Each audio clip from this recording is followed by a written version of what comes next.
I'd like to introduce myself. I'm Cheryl Pemberton. I'm with the Mid-Continent Public Library. I'm glad you all could join us tonight.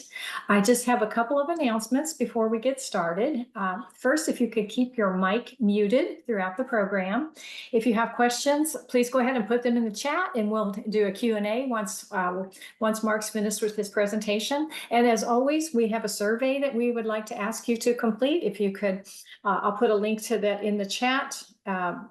Both at the beginning of the program and at the end of the program. And there are handouts to this program. They will go out tomorrow. So once I get to back to work tomorrow, we'll send those handouts out and you can enjoy them at your leisure. Now, I'd like to take a moment to introduce you to our speaker tonight. Mark Lyons, also known as the Garden Troubadour, is a master gardener, consultant, and educator. He's been gardening since he was 10 years old, and his first success came when he grew a foot-long, 2.5-pound cucumber and was featured in the local paper. Today, Mark runs a successful business called Green Thumb at Your Service, dedicated to inspiring and coaching people on growing their own food. Based in Palatine, Illinois, Mark travels around the country to deliver dynamic presentations on vegetable and mushroom gardening, harvest preparation, and home cheese making. He is also an accomplished singer, songwriter, and performer who plays guitar, ukulele, and washboard. Thank you for being with us tonight, Mark. Thank you. I'm having a little trouble with my computer here, but oh shoot. There we go. 1 second. Oh, there it goes again. Bear with me. Okay, here we go. Right. Well, thank you all for coming tonight. I'd like to welcome you all to Growing and Using Herbs. This is a gardening program all about herbs, no less. So I'm going to share my screen and we will begin.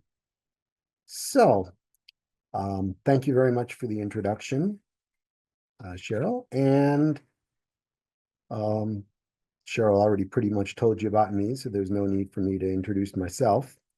So what we're going to talk about today is I'm first going to talk about just what are herbs, talk about planting the garden, preparing the site where you're growing the herbs, planting the actual herbs, a little bit about control of animals, pests, weeds, and diseases. We'll talk some about how to harvest and preserve those herbs and a little bit about how to use them. So with that, what are these things called herbs? Well, there's a lot of different definitions, but botanically speaking, an herb is any kind of plant that doesn't have a permanent woody stem. So that would actually include things like tomatoes, cucumbers, eggplants. None of them have a permanent woody stem. It would not include a tree, a bush, a shrub. Those have permanent woody stems. It's hard to think of a tomato or a carrot or a cucumber or an eggplant as an herb. So a more popular definition is any kind of plant that's grown for the essential oils, flavors, and scents.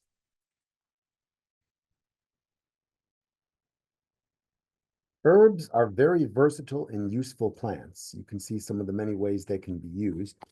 They can be used to make herbal teas, flavoring cooked food, of course.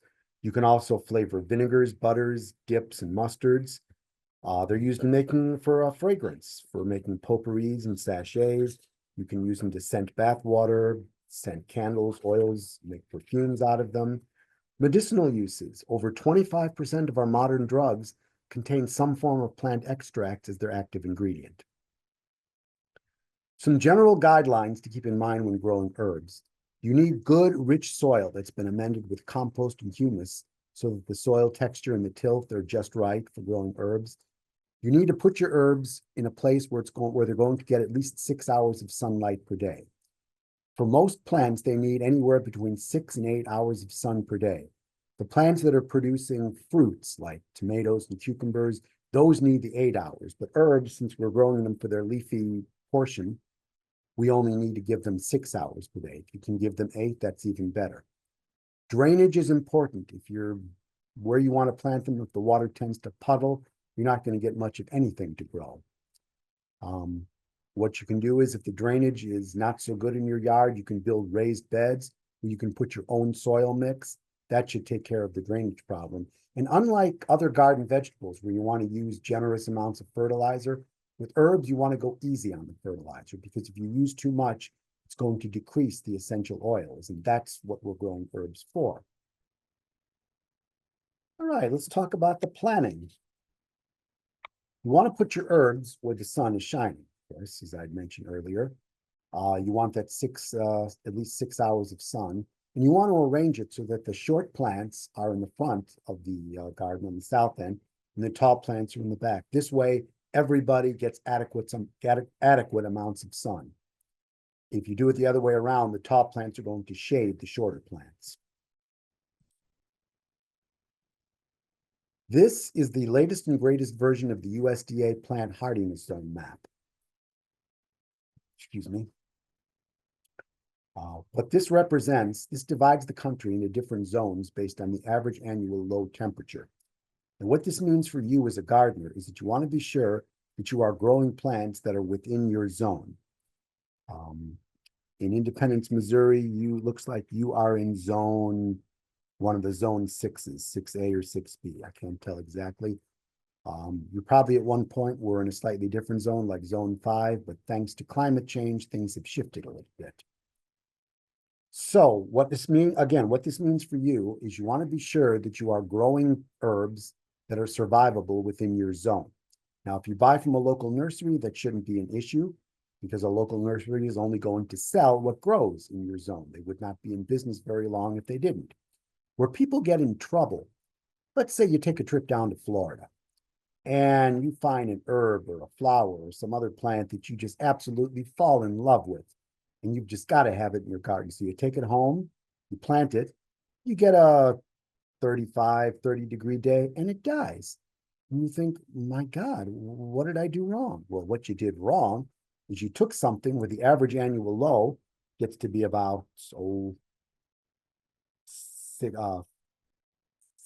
60 degrees or whatever, and you took it where the average annual low can be as low as -5 or -10. I don't know about you, but if you took me where the average annual low was 60 and you took me where the average annual low was -10, I'd wither and die too. So again, grow what's in your zone. Now, the good news is that you can push a zone in either direction. You can grow a zone 5 or a zone 7 herb, and it will probably do all right. Even better if your yard is blessed with a microclimate. In other words, if you've got bushes or trees or other things creating a windbreak that either raise or lower the temperature, you may find that you can grow plants maybe a couple numbers outside your zone. The only way you can determine that is to take temperature readings over time. But if you have a microclimate, then that's wonderful. You can grow some more. It increases the variety and number of plants that you can grow. I'm going to skip that slide because unfortunately I neglected to create a slide of the last frost in your area. But I'll just say that the average annual last frost, whatever it is in your area, when you want to plant, if you're planting seeds and the seeds say start 5 to 6 weeks before the average annual low temperature, just count back from what your average annual low is, 5 or 6 weeks, and that's when you want to start those seeds. All right, there are 3 ways you can grow herbs. You can grow them in the standard in-ground garden, you can do raised beds, or you can do containers. We'll talk about the in-ground herb garden first. Among the in-ground herb garden, there are 3 types. There are formal gardens, informal gardens, and gardens where you mix flowers and vegetables in with the herbs. Formal gardens look all snazzy and neat and hoity-toity. They have their roots in medieval times. Large formal herb gardens were the domain of monasteries, manor houses, and palaces. Also, the simpler households tended to grow useful herbs in unstructured dooryard plantings where they would be close at hand when needed for cooking or other purposes. The earliest visual representation of a formal herb garden to survive the Middle Ages was found on the St. Gall Plain, dates back to the 9th century, excuse me. It includes a large rectangular kitchen garden with 18 beds of vegetables and pot herbs, and a small square garden with 18 beds of medicinal herbs. Now, formal gardens do not have to be purely utilitarian. The small private pleasure garden, or herber, was a place of beauty and refreshment rather than a home just for useful plants. As you can see, to create an herb garden, they're somewhat labor intensive. They're easy to design, but they're labor intensive. You need to choose a geometric shape like a circle or a square, divide that shape into sections of equal size, and then fill each section with similar or complementary plants. Where the labor intensiveness comes in is that because you have, as you can see, you have such a precise layout here, any wayward plants are going to stick out like a sore thumb. So you have to constantly be monitoring them to cut back those plants so that you can keep that nice, neat shape. If that's too much, that sounds like too much work for you, then I recommend the informal herb garden. Informal gardens are less labor intensive. You don't really need any advanced planning. They can just be a random collection of herbs. Also, if you want, you can mix your herbs in with your flowers and vegetables. The structure, the foliage of the herb, some of the herbs can add color and structure. Some of them also can attract pollinators to your vegetable garden, which can help increase the yields of your vegetables. Also, many herbs, as we'll learn later, tend to repel a lot of insects and animals. Many of them just don't like the odor and taste of aromatic herbs. Okay, let's talk about getting the site ready for herbs. First thing is where you want to locate the site. Again, you want to choose a location that's going to get at least 6 hours of sun per day. Best place for that is on the south side of your house. If you can't plant on the south side, the next best places are the west and the east. Don't try to plant on the north side. You will be sorely disappointed at the results. Let's talk about the soil for your herbs. This is a typical pie chart of what typical garden soil should look like. It has almost like about half minerals. It's got equal parts of air and water and a little bit of organic matter. Excuse me.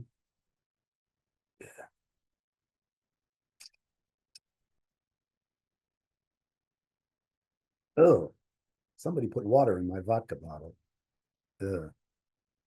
You know, W.C. Fields once said that a woman drove him to drink and he never had the decency to thank her. Anyway, the ideal garden soil is fertile, deep, friable, well-drained, and high in organic matter. Soil that has good physical properties but is unproductive, you can amend it by adding organic matter and fertilizer and adjusting the pH. You also want to consider the water and air drainage. They're also important qualities of good garden soil. Good soil, if you do it right, it should not have sections where the water remains after a heavy rain. It should also have good air circulation that will reduce early and late frosts. 3 types of mineral soils to be concerned with. You've got clay soil, sandy soil, and loam soil. Clay soil does a very good job of retaining water. Problem is that it retains it a little too well. Clay soil tends to puddle and fill up. Very little grows in clay except for weeds. And if you want to amend clay soil, I recommend that you do it with compost. Don't try to do it with sand, because when you mix clay and sand, you get bricks.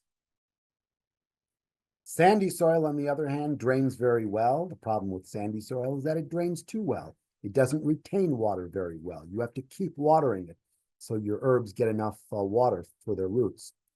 The only thing that grows well in sandy soil are your succulents, like aloe vera and cacti. Loam soil is the just right of the 3 bears of soil. It's got the water retaining ability of clay, the water draining ability of sand, and it's what you want, what you need for growing your herbs. Herbs will grow best when your soil is deep. Now, if your garden soil is too shallow, you can deepen it by increasing the depth of plowing 1 to 2 inches per year until the desired depth is reached. And while you're doing this, you want to add organic matter to make the soil more productive. Generally, the deeper that you can prepare your soil, the better its ability to retain air and moisture. You can turn over garden soil in either the spring or the fall. Turning it over in the fall has a lot of advantages. You get more rapid decomposition of organic matter. You can take care of any insect or disease problems. If you get a lot of freeze thaw in your area, that can improve the physical condition of clay soils. And best of all, if you work in organic matter in the fall, then you now have about 3 or 4 months of winter for all that organic matter to decompose and release nutrients to the soil.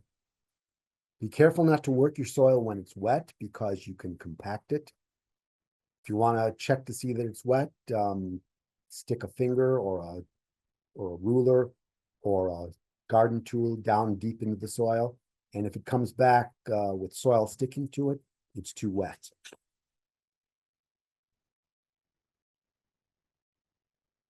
You want to test your soil to be sure it has adequate nutrients, or at least to establish a baseline as to what you have. You want sufficient amounts of nitrogen, phosphorus, and potassium, what's needed to support plant growth. You also want to test for pH.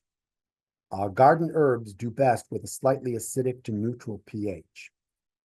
If you're not familiar, if you've forgotten your high school chemistry, pH stands for potential hydrogen. It measures the average annual, or it measures the level of acidity or alkalinity in the soil based on a logarithmic scale from 0 to 14, where 0 is extremely acidic, 14 is extremely alkaline, and 7 is neutral.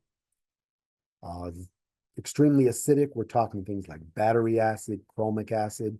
Chromic acid, by the way, I'm very familiar with because I spilled some on my arm one time. That was not fun. Alkaline, we're talking things like 14, we're talking things like drain cleaner, bleach. pH 7 would be water. Now, keep in mind that this is a logarithmic scale. So if your soil is a little too alkaline and you want to reduce the pH, to go from a pH of 8 to 7, we're talking a 10-fold decrease. But to go from a pH of 8 to 6, that's a 100-fold decrease. So if your soil is too alkaline or it's too acidic and you need to adjust the pH, keep in mind that it may take you a couple of years before you can get it right. And if your soil is buffered, good luck. Buffered soil tends to resist pH changes. Here's some guidelines of some optimum pHs for different herbs. You keep this as a guide because your herbs will grow best when you can plant like with like. So if you're growing, say, if you want to put a bunch of herbs together, you can put thyme with something like rosemary or garlic or fennel. Or you can put something like chives and ginger and marjoram together because those have similar pH requirements. I wouldn't try to do something like basil and stevia in the same garden because the pHs are way too different and nobody's going to be happy. All right, let's talk about planting. 3 ways to start your herbs. You can do it direct seeding in the ground. You can start them indoors under grow lights, or you can buy pre-started seedlings that you can put in the ground. Direct seeding, there isn't a whole lot to say about that. You just simply follow the directions on the seed packet. And by the way, it's a good idea. You've heard the pesticide commercials where they say read and follow label directions. Well, that also holds true for the seeds you plant. Seeds usually come in a seed packet, and that packet usually contains directions that tell you how deep to plant it, how far apart to space them, when to thin them, et cetera, et cetera. So follow those directions. Your productivity will be so much more. If you don't want a direct seed, you can also start your seeds indoors. If you're going to start indoors, there are certain things you're going to need. You're going to need a good growing medium that's free of insects, weeds, and diseases. And for that reason, please do not try to cheap out by taking handfuls of garden soil, putting them in your seed starters, and trying to start your seeds indoors that way. Garden soil tends to be hard, blocky, full of weeds and diseases. You're basically starting your herbs off at a disadvantage. You need adequate amounts of heat and moisture. You need lots of light. And I'm sorry to tell you this, but your sunny window is never going to be sunny enough because the glass from your window absorbs about 90% of the foot candle power of the sun. So you're only getting about 10% of the sun's rays. You can start your herbs a variety of different ways.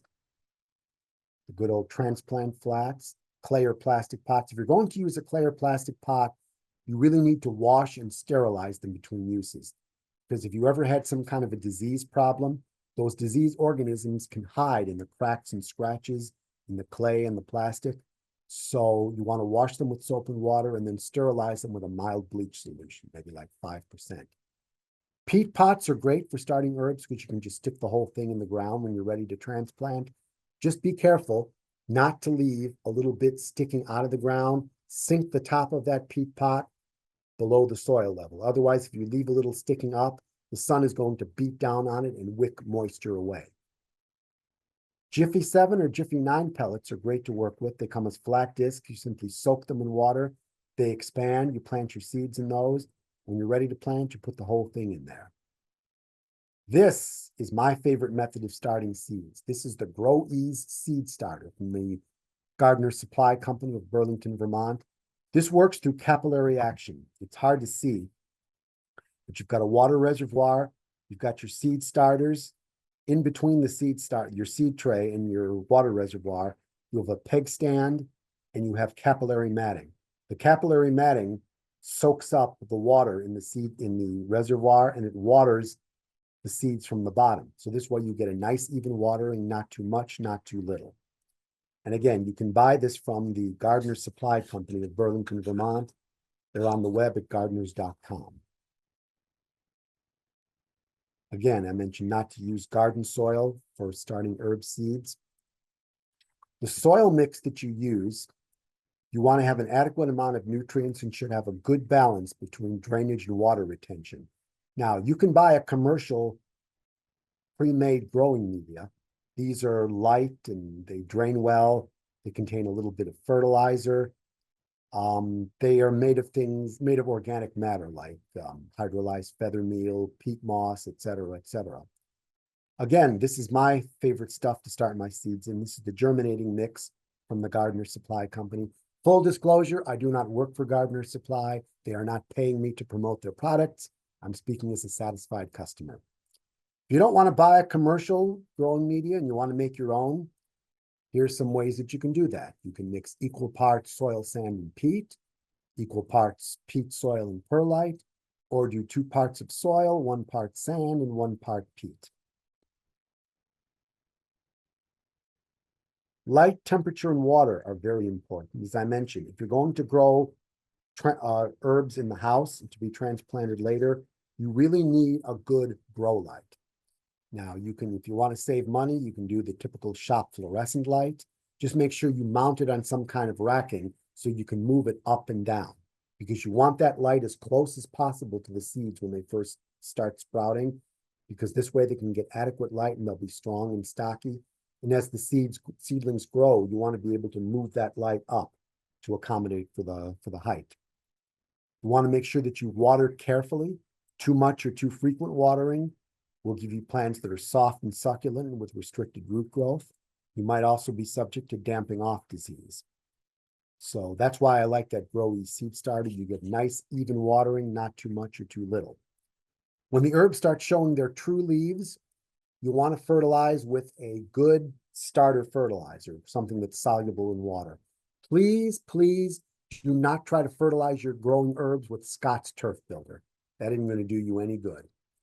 You need something. Developing seedlings need to get their nutrients right away. They don't really have the capacity to be able to break down nutrients from the soil. So you need a water-soluble fertilizer that you can mix, something like this one. You can mix a scoopful with a gallon of water and then water the herbs with that. Or if you're using that Grow Ease seed starter, water, just fill the reservoir. All right, let's talk about growing our herbs. First, let's talk about growing them in raised beds. If you're not familiar with it, raised bed gardening is simply a system of gardening in which the soil is formed in 3 to 4 foot wide beds, which can be of any length or shape. The soil is raised above the surrounding soil. It's about 6 inches to waist high, sometimes enclosed in a frame made of wood, rock, or concrete blocks.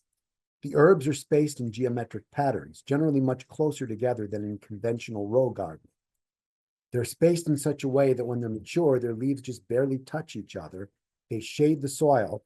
They reduce the amount of moisture evaporation. And by shading the soil, they outcompete the weeds because they rob the weeds of light.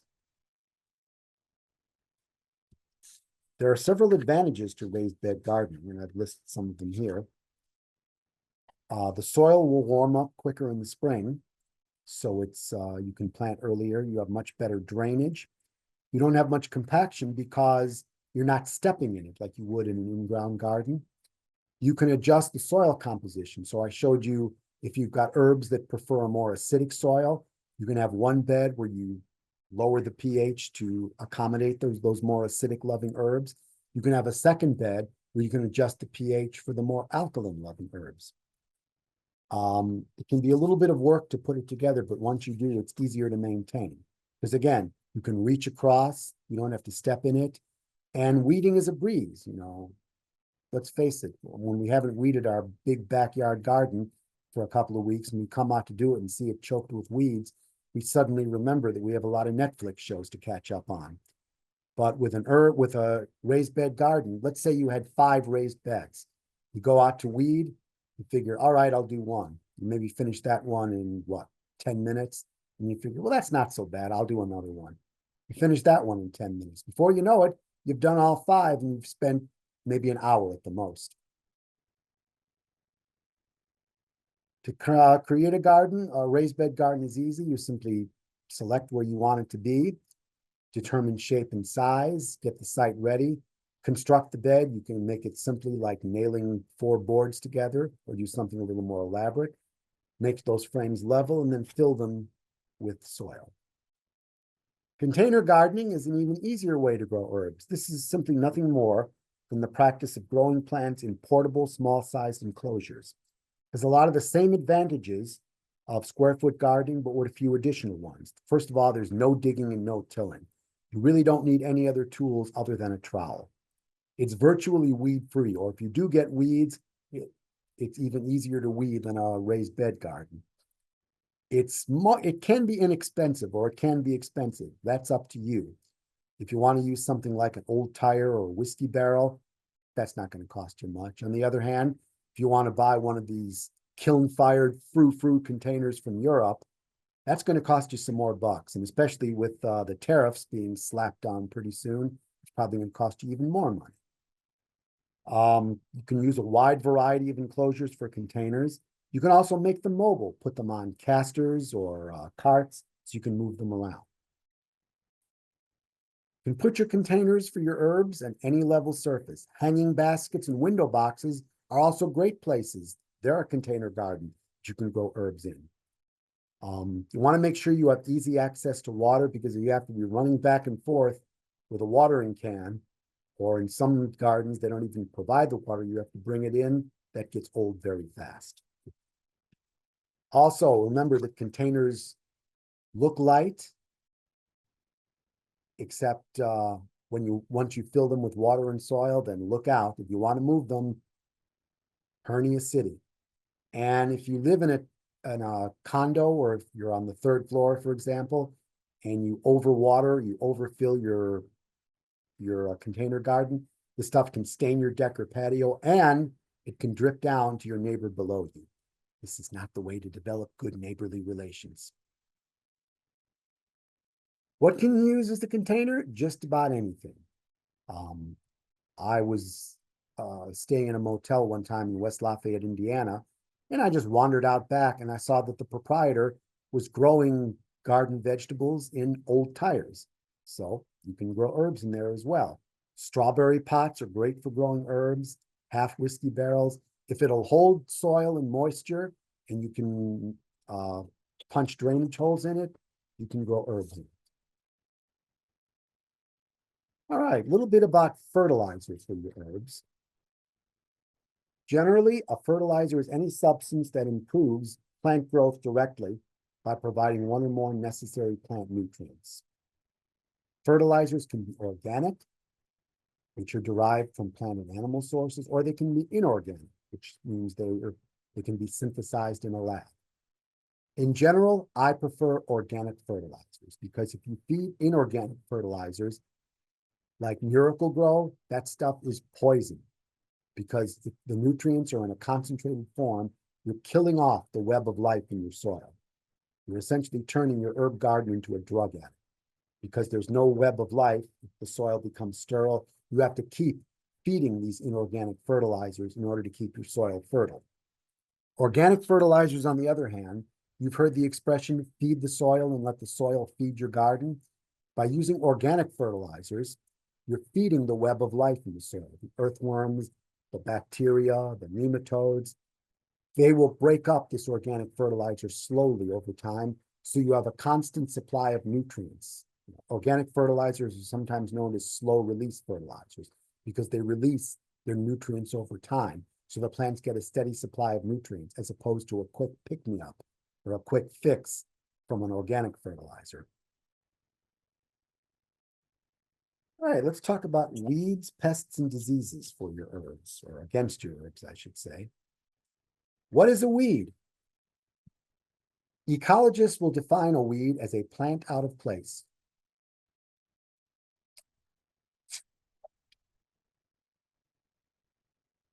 So by that definition, if a rose grew in the middle of your herb garden and that rose was not wanted there, that would make the rose a weed.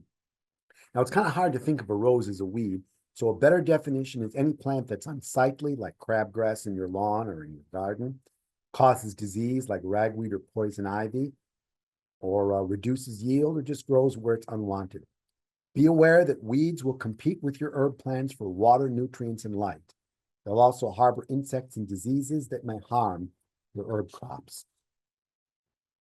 How to get rid of weeds? Well, one way that I've mentioned here is herbicide. I mention it, but in the same breath, I'm going to tell you don't. Because herbicides are non-specific, like Roundup. They will kill anything green. And if you're not careful with them, you happen to spray them one day when it's on a slightly windy day, they can blow over onto the plants you want to keep.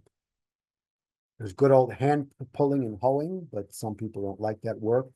The best way to control weeds is to lay down a mulch, either an organic or an inorganic mulch. This will reduce your weeding chores considerably. Insect pests. The good news is that most aromatic herbs have very few insect pests. However, there are a few problem insects in the herb garden that you have to be aware of. Aphids tend to feed on caraway, lovage, nasturtium, and oregano. They suck the juices from the leaves and stem. They also secrete a syrupy substance called honeydew, which supports the growth of a black sooty mold. Also, ants just love honeydew. If you see a lot of ants around your herb garden, check the leaves of your plant. You may have aphids. Excuse me. Carrot weevils will feed on parsley. They'll chew up the leaves of the infected plants. The plants will become dwarfed or ruined by disease organisms. They're difficult to control. Best way to control them is to encourage their natural predators. Japanese beetles are a double threat pest because their grubs will destroy your lawn, and the adults will eat your basil, your echinacea. They'll also feed on your grapes and your roses. Best way to control them is to get them while they're grubs. You can buy a substance called milky spore, which you can spray on your lawn. The spores will parasitize the Japanese beetle grubs. Even better, there's a product known as beneficial nematodes. These are little microscopic worms. You buy them as a powder form. You spray it on your lawn. The nematodes will parasitize not only Japanese beetle grubs, but masked chafer beetle grubs and several others. You can buy them from Gurney's Seed and Nursery. They're on the web at gurneys.com. Please, please do not buy a Japanese beetle trap. You're going to attract more Japanese beetles than you're going to kill.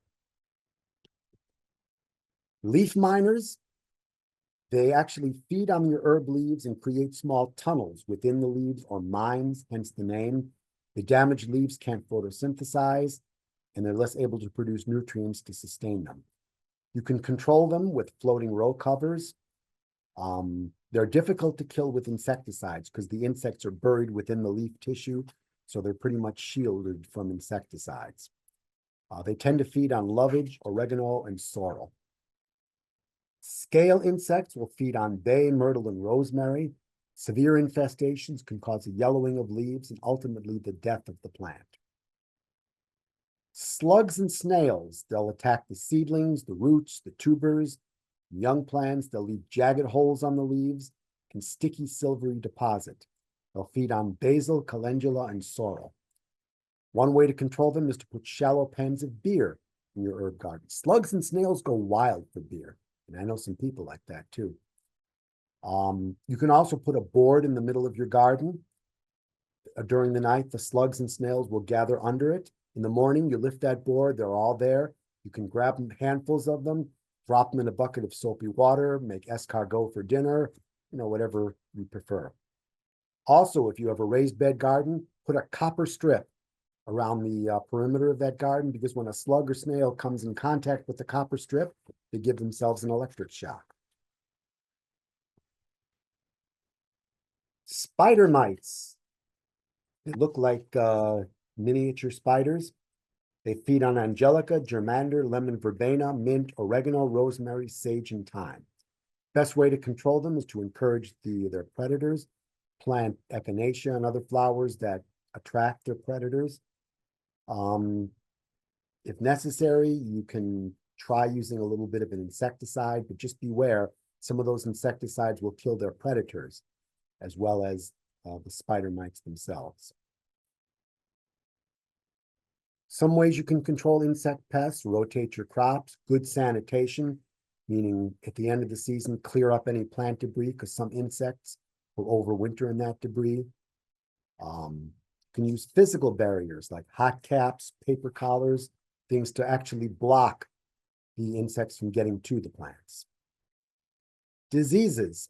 These are some typical diseases of herbs. In the interest of time, I'm not going to go through each and every one of them, but I will say, if you remember nothing else about diseases, keep this in mind. In order for a disease infestation to occur, three things have to happen. You need a susceptible organism. You need the disease organism present. You need susceptible plants, and you need the right conditions for that disease to develop. Think of it as a three-legged stool. All you need to do is take away one of the legs, the stool collapses, and there's no disease.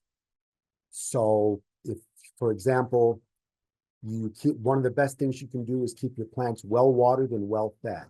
Now, you may have the disease organism present. You may have the right conditions for that disease to develop, but because you have strong and healthy plants, not weak, stressed ones, you've taken away a leg, the stool collapses, no disease. All right, let's talk about harvesting and preserving herbs. Harvesting, you can harvest them before the flowers appear. You can harvest them on a clear day, early in the morning. You want to do it early in the morning because as the day wears on, they start to lose the essential oils, and that's what we grow herbs for. You can preserve them three ways. You can dry them, you can freeze them, or you can store them fresh. If you store them fresh, if you do it right, and when you store them fresh, you don't want to wash them until you're ready to use them. But if you store them fresh and you do it right, they'll retain their quality for at least 2 to 3 months. So if you can harvest your herbs, say in September or October, by November, you'll have all the sage you need to put that in your Thanksgiving turkey.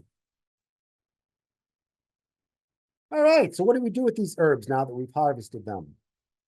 Do a number of different things. Of course, the most obvious is culinary uses.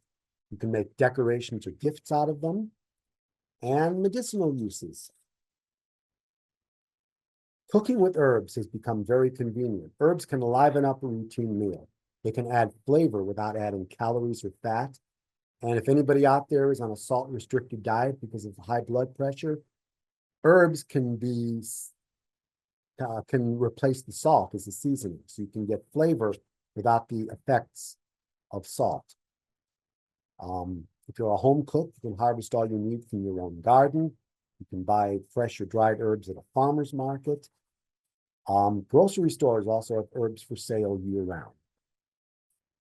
There are really no hard and fast rules for using herbs. The best dishes are those that you create on your own. If you've got an herb and you're not sure how it's going to taste in the meal, one way to try it out is to mix it in some butter or cottage cheese, refrigerate it for an hour, then spread it on a cracker to taste. If it tastes great, then it'll probably be good for whatever recipe you want to put it in. If it tastes lousy, you probably don't want to use it. Herbs will vary in flavor strength. Some herbs like rosemary will have more flavor than, say, parsley. Your strong flavored herbs would be things like bay, cardamom, curry, mustard, rosemary, and sage. Your medium flavored herbs, we're talking basil, celery, cumin, dill, fennel, French tarragon, garlic, marjoram, mint, oregano, savory, both the summer and winter varieties, thyme, and turmeric. Your more delicate flavored herbs would be things like burnet, salad burnet, chervil, chives, and parsley. If you're cooking with herbs, what you want to make sure to do is put the stronger flavored herbs in first. And then as you get to the end of the cooking process, add your more delicate flavored herbs last. Because if you add the delicate flavored herbs first, the heat may destroy the essential oils. Decorations and gifts are another great way to use herbs. You can make potpourri out of them. Potpourri is nothing more than a mixture of dried flowers, herbs, and spices, all scented with rich oils to add fragrance to a room. You can make things like dream pillows out of them. There's simply a dream pillow is just simply a small bag or a sachet made of cloth and filled with herbs known to stimulate dreams. Herbs that stimulate dreams are things like fresh balsam fir needles, chamomile, dill, lavender, sweet woodruff, etc. Medicinal uses of herbs. Today, the World Health Organization estimates that 80% of the world's population still uses traditional remedies. Meanwhile, the majority of new drugs, about 70% that have been introduced in the US, are derived from natural products, primarily plants. There are many herbs that are used today that you can use them to treat minor ailments. Just some cautions, though. Never take any herb or health supplement without first consulting your doctor.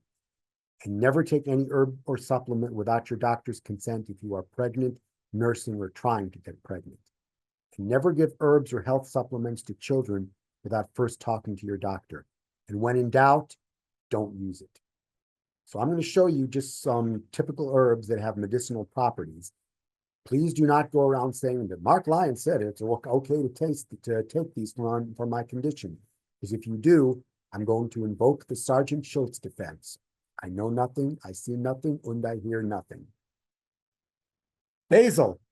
Basil has strong antioxidant and antimicrobial activities. It's thought to stimulate the appetite and ease stomach upset. Bay laurel is used as a stimulant for the skin. Chamomile is used in tea form to calm upset stomachs and help support a restful sleep. Germany's Commission E, which is their version of our FDA, has improved the use of chamomile for reducing skin swelling and fighting bacteria. It has a powerful anti-inflammatory effect. It also has antibacterial, antispasmodic, anti-allergenic, muscle relaxant, and sedative properties. Curly parsley is thought to offer therapeutic uses for treating urinary tract infections, as well as kidney and bladder stones. This has also been approved by Germany's Commission E. Garlic is known to boost immune function due to its sulfur-containing compounds. It has antibacterial, antifungal, antiviral, and antiparasitic properties. It's toxic to at least 14 different kinds of cancer cells, including brain, lung, breast, gastric, and pancreatic. And it may be effective against drug-resistant bacteria. Garlic also keeps the vampires away. And if you use enough of it, it'll keep everybody away. Ginger is known for its anti-nausea effects. It also has broad-spectrum antibacterial, antiviral, antioxidant, and antiparasitic properties. It supposedly can relieve the pain of migraine headaches, as well as, or maybe even better as, the migraine medication sumatriptan with fewer side effects. Lavender oil is known for its calming and relaxing properties. It's been used aromatherapeutically for alleviating insomnia, anxiety, depression, restlessness, dental anxiety, and stress. It's also been proven effective for nearly all kinds of ailments, from pain to infections. It can keep your hair healthy. The oil kills lice, lice eggs, and nits. It can also improve your digestion. The oil helps stimulate the mobility of your intestine and stimulates the production of bile and gastric juices, which may help treat stomach pain, indigestion, flatulence, colic, vomiting, and diarrhea. Peppermint benefits the respiratory system, coughs, colds, asthma, allergies, and tuberculosis. It's good for digestive health. The peppermint oil capsules have been described as the drug of first choice for patients that are suffering from irritable bowel syndrome. Inhaling the aroma may offer memory enhancement and stress relief. Tarragon can be used to treat toothaches and upset stomachs. Thyme can be used as an aromatherapy oil. It's said that thyme oil can prevent hair loss and be used as treatment for the scalp. Thyme oil can help tone aged skin and prevent acne outbreaks. You can use it as a mouthwash or an herbal rinse, or an insecticide or insect repellent. And that is growing and using herbs in a nutshell. Before we go to questions, I'll just show you, this is all my contact information. If you don't get your questions answered tonight, feel free to call me. You can check out my website for upcoming classes. You may email me. There's my email over there. You can like me on Facebook. You can read my blog. You can follow me on X and Instagram, or you can link up with me on LinkedIn. So with that, let's bring on the questions. Cheryl? Okay, I have one question. What grows well with oregano? What grows well with oregano?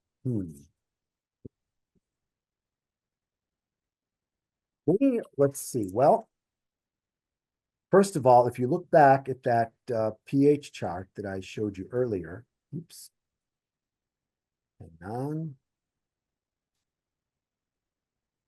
You look back at this chart, find it. I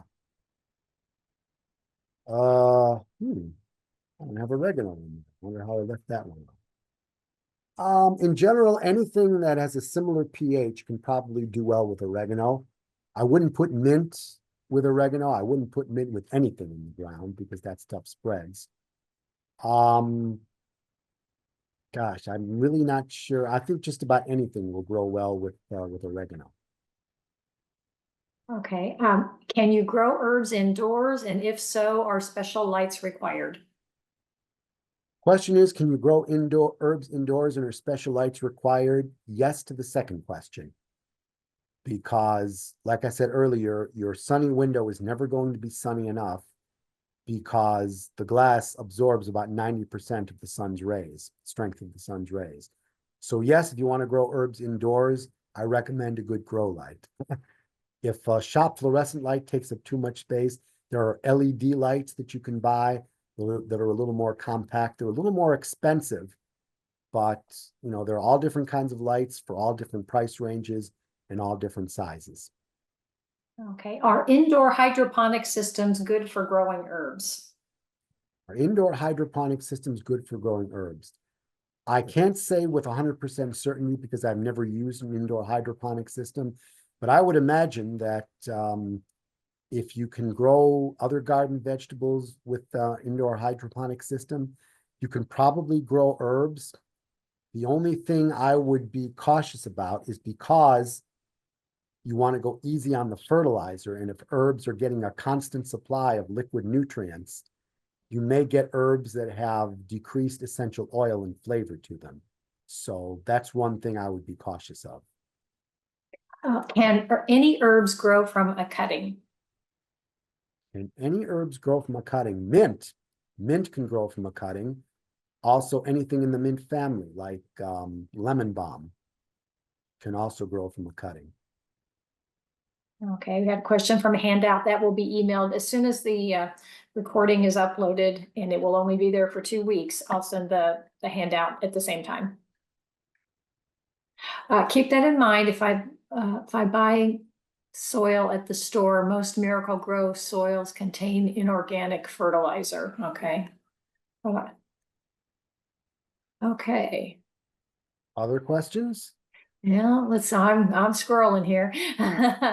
Oh, what kind of potting mix would you recommend Like something we could, I'm sorry, I'm having trouble seeing that. What kind of potting mix would you recommend? Like something we could get at Home Depot, Menards, etc. Yeah, anything, first of all, I recommend a potting mix for growing herbs in containers, not a potting soil. Potting soil is more appropriate for most indoor plants. Generally, any commercial potting mix that's labeled either as a container mix or a raised bed mix should be good for growing herbs in containers. Okay, what was the product you recommend for Japanese beetles? There are two products that I recommend for Japanese beetles. One is Milky Spore, which you should be able to buy at any nursery. The other one is, they're known as beneficial nematodes. I used to think they went under the name of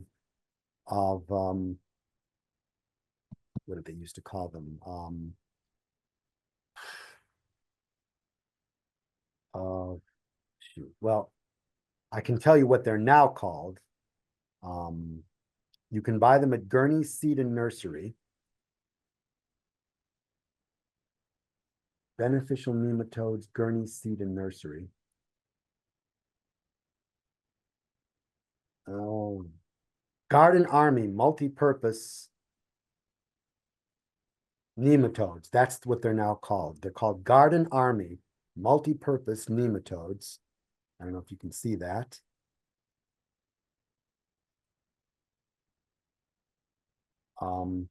Basically, they're most of the time nematodes can be harmful, but these particular nematodes are beneficial because they parasitize Japanese beetle grub, not only the Japanese beetle grubs, but also masked chafer beetle grubs and many others as well. So you can get those from Gurney's Seed and Nursery. They're on the web at gurneys.com. Okay, looks like a couple people Googled oregano and it is a pH of 6 to 8. Ah, so you want to grow it in some of those same, with some of those other same herbs that grow at a pH of 6 to 8 that I showed you in that chart.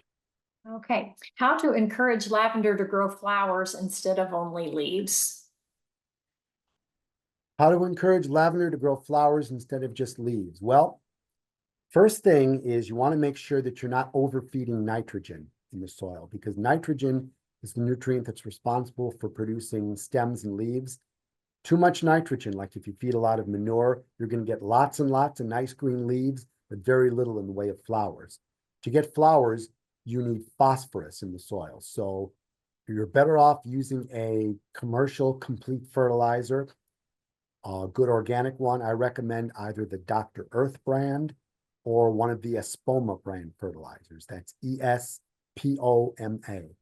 The Espoma fertilizers usually are sold in different strengths, different formulas, and they usually end in the word tone. So you've got a holly tone, a garden tone, a vegetable tone, a fruit tone, things like that.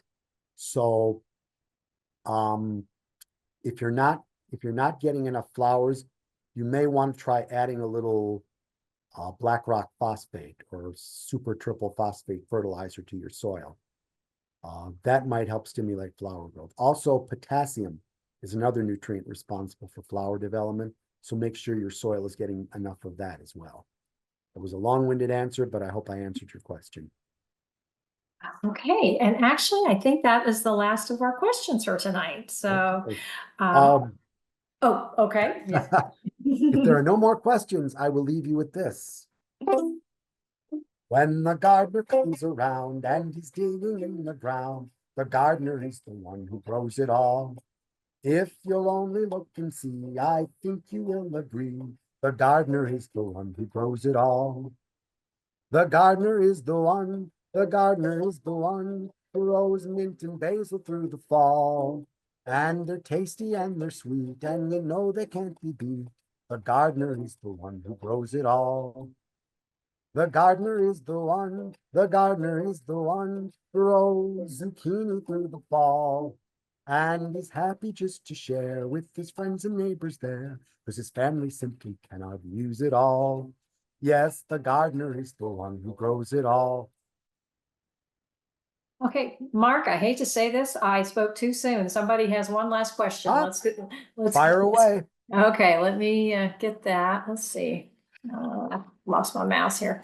Okay, I make my own seed starting mix with cocoa coir, perlite, vermiculite, and earthworm castings, but nearly none of my seedlings grew. I had them set up in the basement with a grow light and made sure to keep it moist. What did I do wrong? Cheryl, could you read that again? I'm sorry, I got Okay, distracted. I made my own seed starting mix with cocoa coir, perlite, vermiculite, and earthworm castings, but nearly none of my seedlings grew. I had them set up in the basement with a grow light and made sure to keep moist. What did I do wrong? Hmm. So you used coconut coir, perlite, vermiculite, and what else did Earthworm castings. earthworm castings? Okay. Um, what you may try the next time is mix a little bit of maybe a little bit of topsoil or garden soil in there, because the soil is what has the nutrients. The other stuff merely provides with the exception of the earthworm castings, the other stuff merely provides the stuff which allows for both good drainage and good water retention.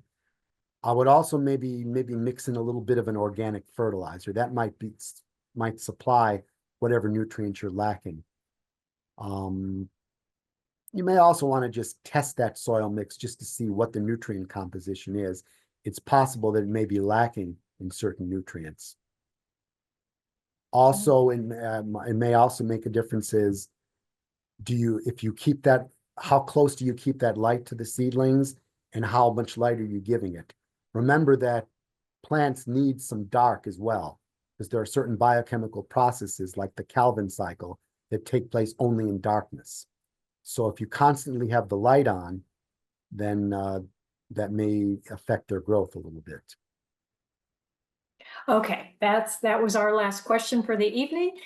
If you haven't yet already, please sign up for next Tuesday's Growing Terrific Tomatoes, and we'll see you then, Mark. Good night, everyone. Good night.